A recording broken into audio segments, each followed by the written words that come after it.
avait vu deux caps. Cap, je rappelle pour les personnes qui viennent d'arriver, ce sont des caractéristiques et comportements personnels des entrepreneurs performants. Ce sont ces caractéristiques-là qui montrent pourquoi tel entrepreneur réussit tandis que d'autres échouent. Donc, on avait dit comme premier cap, l'entrepreneur performant devrait avoir cette cape de recherche d'opportunités et initiatives, à savoir que c'est quelqu'un qui est capable de reconnaître les opportunités et qui saisit les opportunités. Et c'est quelqu'un qui prend des initiatives. Il n'attend pas qu'on lui demande de bouger pour bouger. C'est quelqu'un qui anticipe au niveau des actions. C'est un homme d'action. Deuxième cap qu'on a vu la semaine passée, c'est la prise de risque. Et cette prise de risque-là qui vous permet maintenant de passer à l'action. Vous avez reconnu une opportunité. Pour saisir l'opportunité, il faut fondamentalement prendre un risque. Donc, vous avez expliqué, ce n'est pas n'importe quel risque. Donc, ce n'est pas un petit risque, ce n'est pas un très grand risque, mais c'est un risque modéré. Et si vous regardez la vidéo sur les risques, on a tout expliqué à ce niveau. Aujourd'hui, on va voir une autre cape très importante, c'est l'établissement d'objectifs. L'entrepreneur performant, c'est quelqu'un qui établit des objectifs à long terme qui ont une signification personnelle et qui font face à un défi. C'est un aspect important. Il y a des personnes qui n'ont pas d'objectif.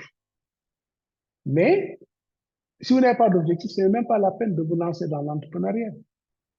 Si vous n'avez pas d'objectif, vous ne savez pas ce que vous voulez. Mais quand vous avez une idée de projet, vous devez avoir un objectif précis. Et ça, on va y revenir. Comment on établit des objectifs à long terme? Ce n'est pas comme ça en l'air qu'on le fait. Il y a tout un processus. Deuxième indicateur de cette cape, c'est que l'entrepreneur performant exprime des objectifs à long terme qui sont clairs et spécifiques.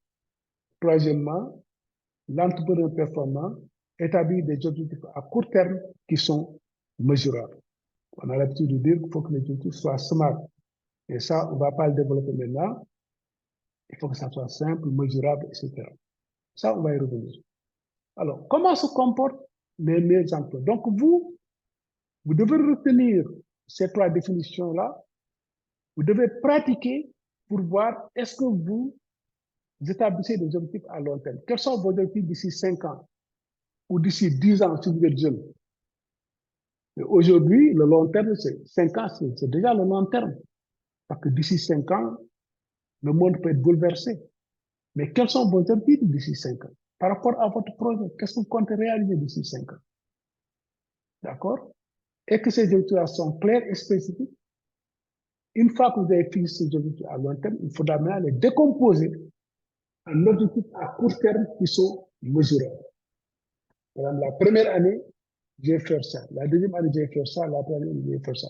Et ça, objectifs à court terme qui sont mesurables. Alors, l'entrepreneur qui a cette cape d'établissement de vie, donc l'entrepreneur qui a l'habitude de se fixer des objectifs, ces entrepreneurs-là possèdent une vision à long terme de leur avenir. C'est très important, les amis. Est-ce que vous avez une vision à long terme de votre avenir?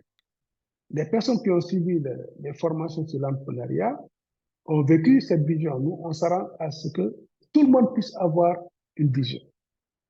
Pour cela, il y a une technique, une méthode qu'on utilise.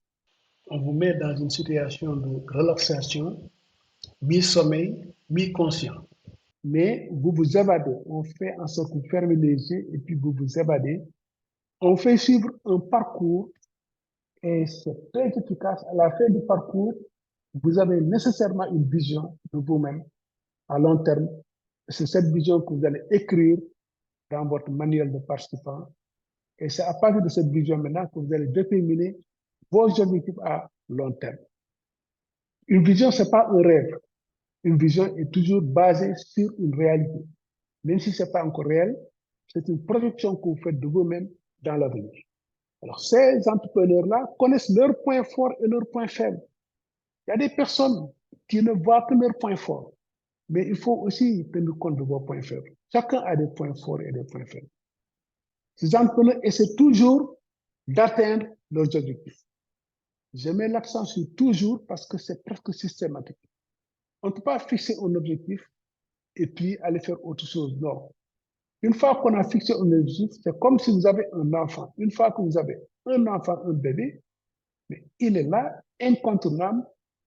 Il faut le prendre en charge, il faut l'entretenir, il faut le nourrir, il faut l'habiller. Voilà.